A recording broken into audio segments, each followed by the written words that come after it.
So hello everyone and welcome back to today's video.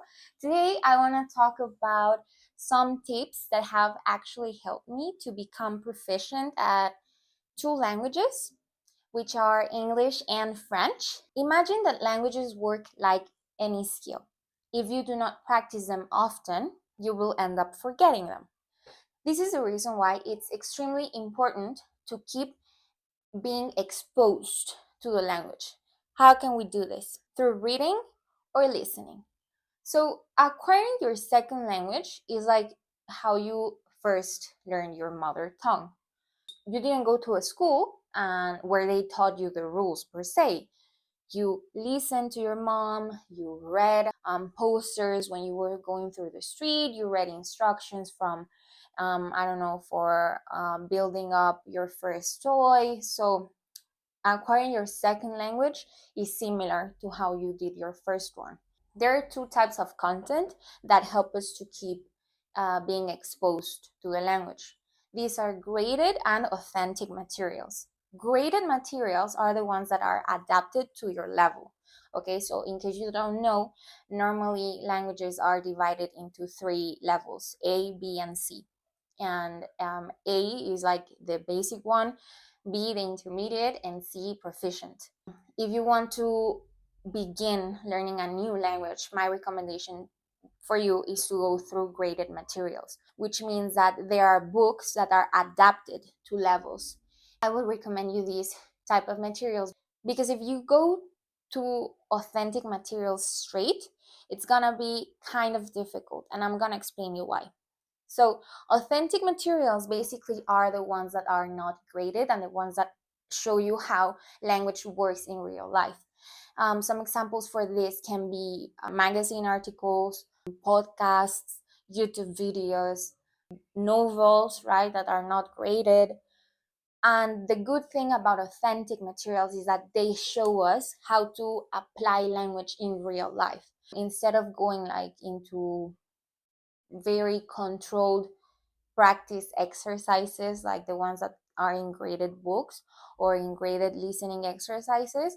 Authentic gives us the chance to see how language can be adapted or modified within a context. So if you're just starting to learn a language, graded materials. But if you're already able to read something that is graded easily, then that is your sign to move to authentic. Okay, and in authentic materials, the good thing is that you can see how these strict rules that you were taught at school do not work the same in real life. I suggest you to find something that you actually enjoy. If you love reading, I don't know, cooking books, you can definitely go straight to that. But if you are a person who enjoys sci-fi or romantic stories, if you really like podcasts, if you like true crime, you can find your niche, find that material that you actually enjoy, that person who you actually enjoy listening to, who you admire, music that you actually can feel related to.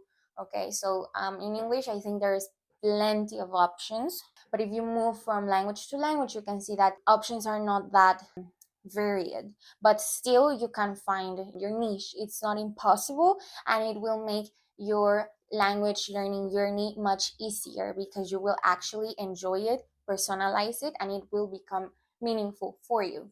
I'd also like to recommend you sci-fi if you like to read, because sci-fi is what proficient levels use when they are trying to keep being exposed to language. Because the good thing about sci-fi is that it has lots of adjectives, vocabulary, idioms that are kind of elevated, or sometimes we don't use them anymore, but still they widen your vocabulary knowledge and your grammar knowledge even.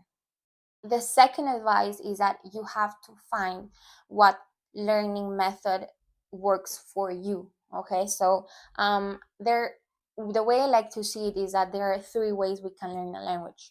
The first one is to enroll a course, okay, and this is like the most popular one. The good thing about enrolling a course is that since you are with group of people, you can communicate. You have more opportunities to communicate and put language in practice. Also, there are organized programs, so there is a structure that you follow in order to not lose important content that will help you to become proficient. So for example, you go from learning the family vocabulary to idioms, or you start with present simple and then you see past perfect continuous. So you have like an organized program that helps you not get lost. However, they might be expensive.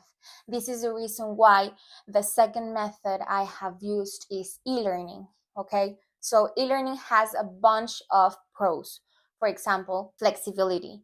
So e-learning is basically under your control. So you control the schedule, you control the time you want to give it every day or every month, but they lack a full structure. So some apps might give you a lot of vocabulary but lack grammar, or vice versa, and they are not as complete as a course. However, I have seen that in YouTube there are plenty of free courses that have a structure and an order. So if your problem is that probably you can't enroll a course because it's too expensive, probably you can take into account YouTube or apps.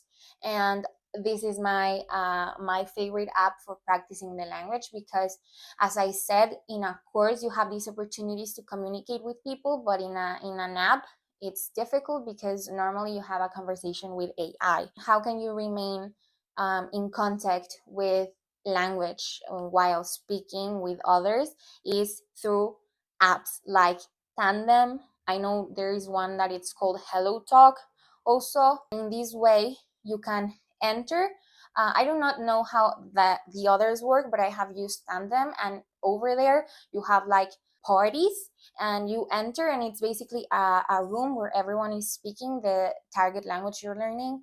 So it's very interesting because you get to know people from all around the world, you practice your language, and you open your mentality also about how you can apply language in real life. So the good thing is that it opens your perspective and not be only inside a classroom. And the third method is autonomous learning through books. Like you buy yourself your book and you start like learning by yourself. However, this one is the one that I consider the most difficult because you need to be a very organized person. And also, if the language is not related to your mother tongue, for example, my first language is Spanish. So if I wanted to learn German from zero autonomously through a book, it would be super complicated because I have no clue how the language works and I have no guidance. So the way I see it is that it's a little bit more difficult with languages that are not related to your first tongue. But if you I don't know, if you're proficient in Spanish, and if you want to start learning like Italian or French, that are, or Portuguese, that are very similar to Spanish because they are from the same family, then probably it's not going to be that difficult for you to use a book. However, if you want to get to a proficient level like B2 or C, then probably you will need the guidance of a teacher, because there are not a lot of materials out there for a C level. So you will definitely need a teacher if you want to become proficient. But if that is not your need and you just need basic communication skills, then probably this method will apply for you. And also you are the owner of your own time, so it's also a good option. So I think that in conclusion, what you can do is, like, if you have the opportunity to enroll a course, take it and complement it with apps, learning apps, and also with books or extra material that you use outside from the classroom, because according to the European Common Framework, it will take you around 100 to 300 hours of learning to move from one level to another. So definitely, if you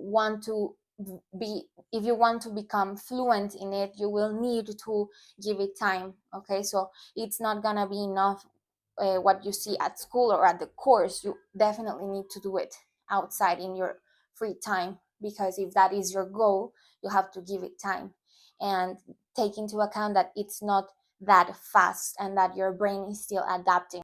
My third advice for you is to not be scared of making mistakes. So when we grow older and we become teenagers or adults, we don't want to speak or we don't want to produce language because we are scared that we don't do it perfectly. I remember that when I first started learning French and I entered to these parties that I talked about, that I told you about from Tandem, where you talk with people from all around the world, people who are actually natives. I was afraid of speaking because I didn't want to make any mistakes. But if you are not willing to experiment with language, then you will never become proficient at it. Because think about children. Children make a bunch of mistakes when they are speaking, and when they grow older, they are fluent. So it's the same when you are learning. I also want to remember you that it's a myth that children learn faster a language than adults, because think about when you were a child, how long it took you to master your mother tongue. Obviously more than 5 years. So when you grow older and you have your cognitive skills more developed, these will help you to become proficient fastly. I have friends that have studied English for 1 year or 2 years and they have an outstanding level. Don't let yourself be like disappointed or lose motivation because you think that you are too old. You're never too old to learn a language. You're never too old to acquire a new skill. And my final advice for you is to use language in real life contexts. Okay, so if you learn new vocabulary that it's very difficult that you use in a normal conversation, then look for options where you can actually implement it. So for this I would say, like, if you're scared to talk to yourself or you feel ashamed, then lose that fear, because if you don't practice even with yourself, then you will not be able to feel confident and fluent one day. If you learned last week how to order food at a restaurant and you can't go to a real restaurant, then pretend that you are there. The way I did it was that I started like making get readies with me in these different languages, so I could feel like more confident when speaking. If you do not have these opportunities to use it authentically, then create them for you, so there is no excuse for you not to practice it. Yeah, I think those are the things that helped me a lot to become proficient in these languages. However, as I told you before, acquiring a language is gonna take you time, but it's not impossible if you do not have the chance to enroll a course. You can do it by yourself, but you need to be very consistent and disciplined with the language that you want to learn. So yeah, that would be all for me. If you need extra advice, let me know down below in the comments what kinds of things you would like to know about how I became proficient in English, for instance. And I will leave you also the names of the apps that I have used, so you can take a look at them and see if they might work for you.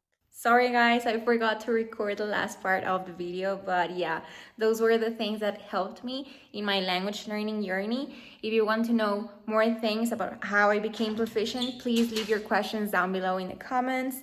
And thank you very much for being today with me. If you haven't hit the subscribe button, please subscribe to my channel, and I'll see you in the next video. Thank you very much. Bye.